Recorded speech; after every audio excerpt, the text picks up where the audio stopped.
start.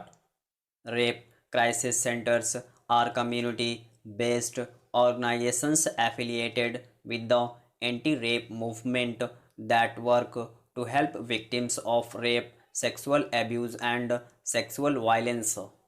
Central to a community's rape response, RCCs provide a number of services such as victim advocacy, crisis hotlines, community outreach, and education programs.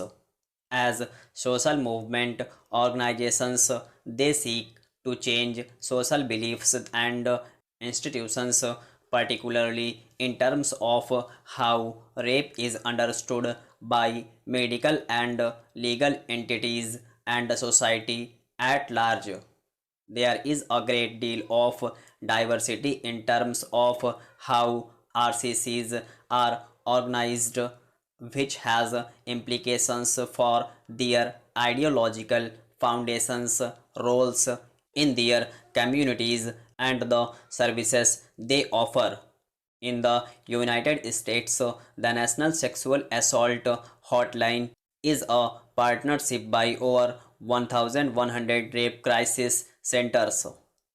The first American RCCs were formed in several states throughout the country in the early 1970s, largely by women associated with the second wave feminist movement.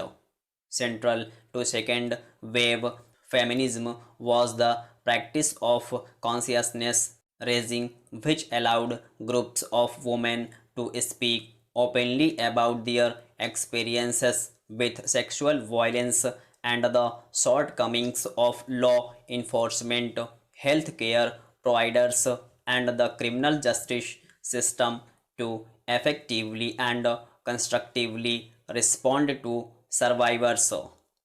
Prior to the 1970s and 1980s, several barriers existed for rape survivors seeking justice, such as the fact that the concept of marital rape did not exist.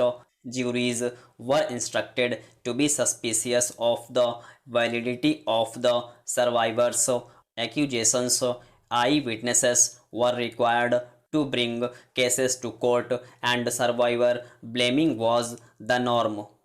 Employing a feminist analysis, second wave anti rape activists began working to redefine rape as a direct outcome of patriarchy and an illustration of women's subordinate status in society relative to men, rather than relying on traditional notions of rape as a primarily sexual act committed by deviants who are unknown to their survivors.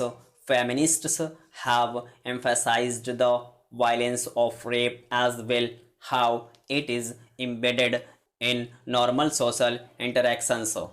This redefinition effectively politicized rape, framing it as a larger pattern stemming from women's oppression rather than a series of random, unexplainable criminal acts. From a feminist standpoint, the only way to completely eliminate rape is to create a society where women and men have equal status. Working from this new feminist definition of rape, anti rape activists began organizing at the grassroots level, forming the first RCCs.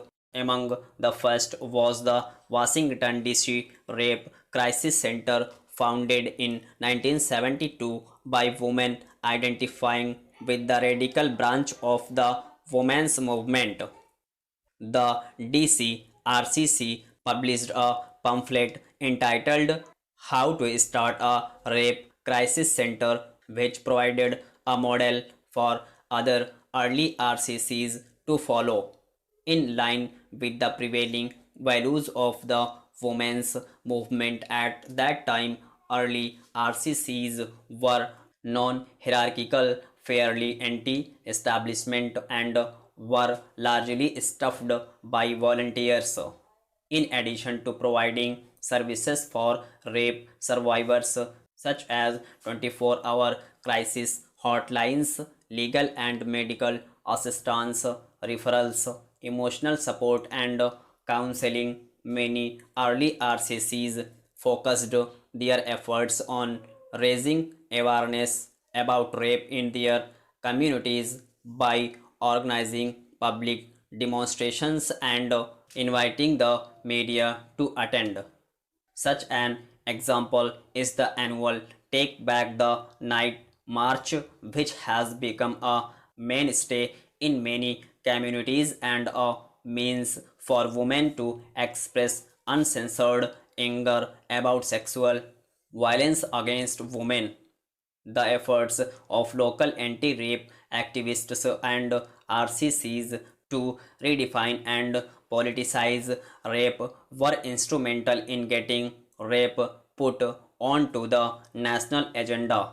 Once the National Organization for Women identified rape as a priority focus, the anti-rape movement gained an even larger organizational base that could mobilize larger numbers of people and lobby for legal reform. Because of efforts by anti-rape activists and RCCs on local, state and federal levels, the 1970s and 80s saw many important legislative changes that greatly improved the situation for rape survivors. Stop.